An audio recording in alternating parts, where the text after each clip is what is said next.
avons ensuite la chance d'accueillir Nadia Hay, ministre déléguée de la Ville.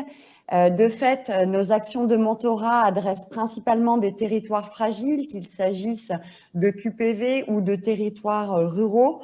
Nous remontons fréquemment nos études d'impact à la NCT, en charge de la cohésion des territoires. Madame la ministre, quelle est votre analyse de la place du mentorat aujourd'hui et demain pour aider les jeunes dans les territoires fragiles ? Bonjour à toutes et à tous. Je salue ma collègue Sarah qui met toujours autant d'énergie en faveur de la jeunesse et ça fait toujours plaisir de la voir ainsi. Alors l'analyse est très grande, chère Erika, de ce qu'on peut faire, mais je voudrais d'abord commencer cette intervention par citer Fénélon, qui écrivait au XVIIe siècle que la jeunesse ressent un plaisir incroyable lorsqu'on commence à se lier à elle. Et je veux croire que ce plaisir est d'autant plus grand quand il a une valeur d'exemple et qu'il engage la réciprocité. Fénélon, c'est d'ailleurs Les Aventures de Télémaque, qui est un roman inspiré de l'Odyssée d'Homère.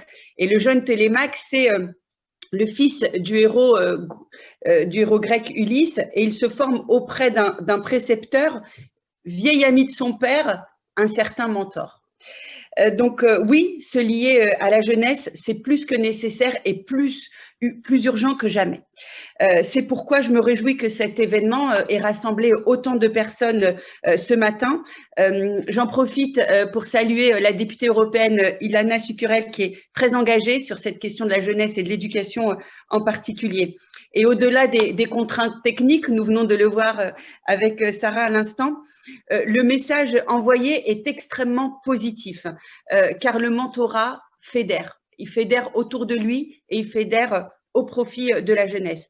Avec Sarah et Elisabeth et Thibaut qui interviendra tout à l'heure, nous ne pouvons que saluer cette initiative du collectif Mentorat, portée par la FEV, et j'en profite pour saluer Christophe, mais également Article 1, Chemin d'avenir, l'ESA, l'Institut Télémaque que je viens de citer aussi à travers l'histoire, Nos quartiers ont du talent, Proxité ou encore Socrate. Nous savons la force de votre engagement en faveur de l'égalité des chances. Et vous nous trouverez toujours à vos côtés pour permettre cette émancipation, pour développer le potentiel de chaque jeune. C'est notre ambition commune, c'est celle du gouvernement, et Sarah l'a très bien rappelé. Cette première rencontre aujourd'hui est donc la bienvenue, elle était même attendue. L'enjeu, c'est de mettre en valeur le mentorat comme action, mais aussi comme solution, au bénéfice des jeunes, de tous les jeunes, quelles que soient leurs difficultés. Le mentorat, vous l'avez rappelé, c'est une opportunité. Celle quand, en tant que professionnel, lycéen, étudiant, actif ou retraité, vous permettez à des jeunes en décrochage de saisir pour justement les raccrocher. Tous les ans, grâce à votre mobilisation croissante, ce sont près de 30 000 jeunes partout en France qui en bénéficient. Vous êtes déjà presque autant de mentors.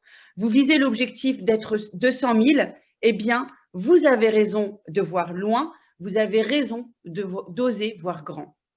Pour tous ces enfants, pour ces adolescents, pour ces jeunes adultes auxquels vous donnez du temps et de la considération, le mentorat est une chance. La lutte contre les inégalités sociales, éducatives, d'accès à l'emploi, particulièrement prégnante dans nos quartiers prioritaires, est l'affaire de tous. Face à une crise sanitaire sans précédent, nous l'avons encore vu et nous le vivons encore, qui accentue ces fragilités, nous avons engagé des moyens massifs, et Sarah aussi l'a rappelé, pour réduire la fracture numérique en temps de confinement et assurer une continuité pédagogique la plus normale possible malgré de fortes contraintes. Et nous l'avons encore vu, cette inégalité dans la continuité éducative est bien présente et elle est présente dans notre pays. Et au XXIe siècle. Singulièrement, le ministère de la Ville s'est mobilisé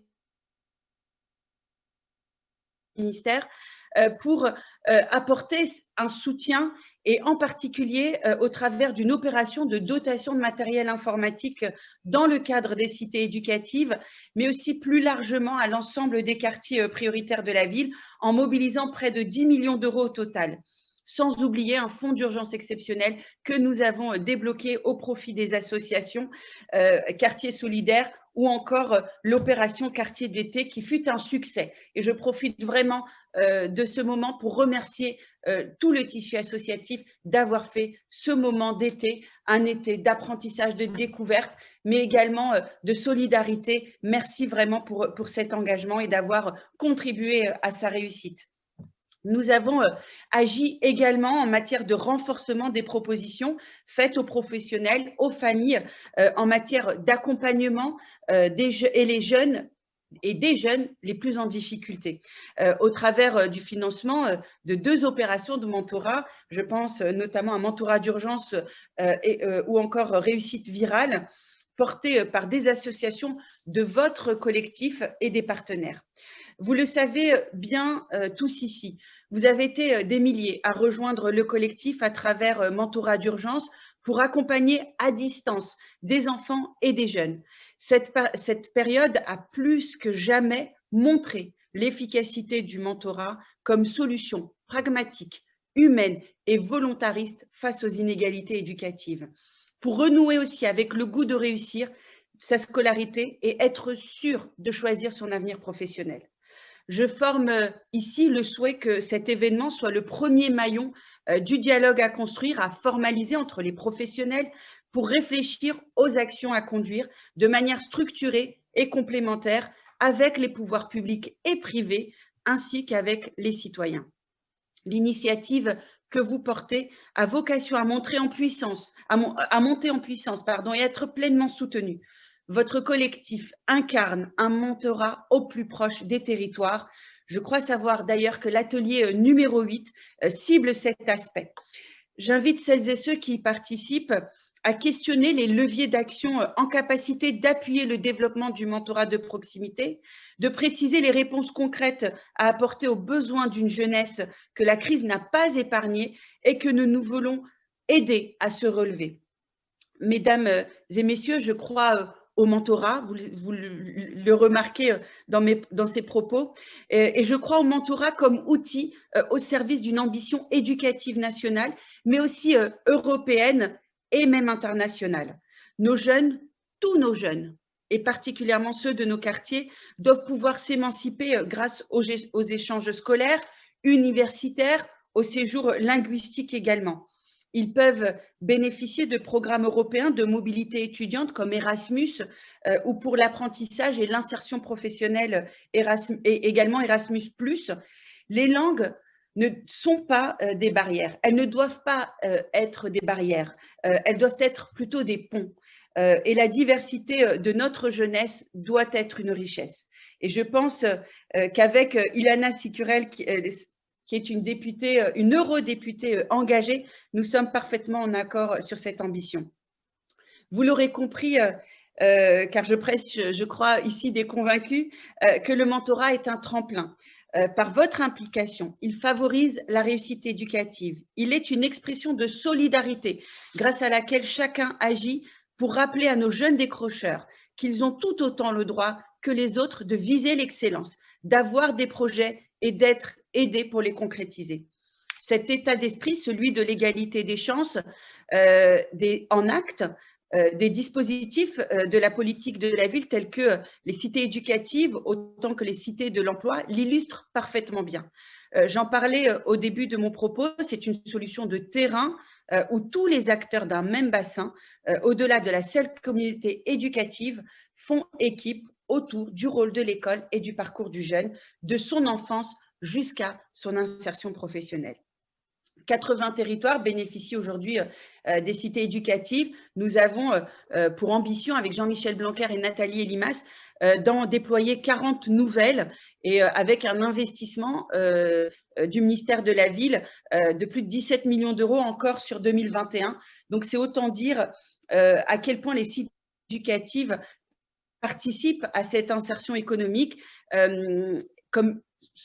représentent en tout cas une solution innovante que je veux faire monter en puissance et que je vous invite vraiment à vous en saisir.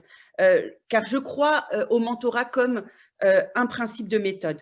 Il doit trouver sa place dans cette nouvelle logique de parcours et de développement des compétences, stimulante pour le jeune, stimulante pour l'ensemble des acteurs, pour une revalorisation de l'ambition éducative, de l'accompagnement vers l'emploi et de l'émancipation de chacun. Je sais la grande mobilisation de Thibaut Gully, qui est haut-commissaire à l'emploi et à l'engagement des entreprises, aux côtés d'Elisabeth Borne et de Brigitte Klinker, et celle de Patrick Toulmé aussi, délégué interministériel à l'apprentissage dans les quartiers prioritaires. Nos quartiers, je vous le dis, sont pleinement engagés. Ils sont constitués de plein de jeunes qui veulent s'en sortir. Ils ne manquent pas de détermination, mais seulement il manque parfois de confiance en eux, et cette confiance, c'est aussi vous qui contribuez à leur redonner. Alors pour cela, mesdames et messieurs, je vous en remercie, car nous portons tous une ambition commune, c'est que notre jeunesse ne soit pas sacrifiée, et encore plus à travers la crise que nous connaissons. Et je pense sincèrement qu'elle ne le sera pas, parce que nous faisons ensemble ce pari du mentorat, et avec cette méthode, nous sommes certains de ne faire que des gagnants. Encore merci à chacune et chacun d'entre vous pour votre engagement, pour tout ce que vous faites en faveur de la jeunesse de notre pays. Vous pourrez toujours compter sur l'implication, le soutien, l'accompagnement du gouvernement à vos côtés pour pouvoir le faire. Je vous souhaite d'excellents échanges ce matin, de bons travaux et comme dirait, comme on dit dans au sein de notre équipe gouvernementale, on ne lâche rien et on continue. Merci à vous. Merci, Madame la Ministre.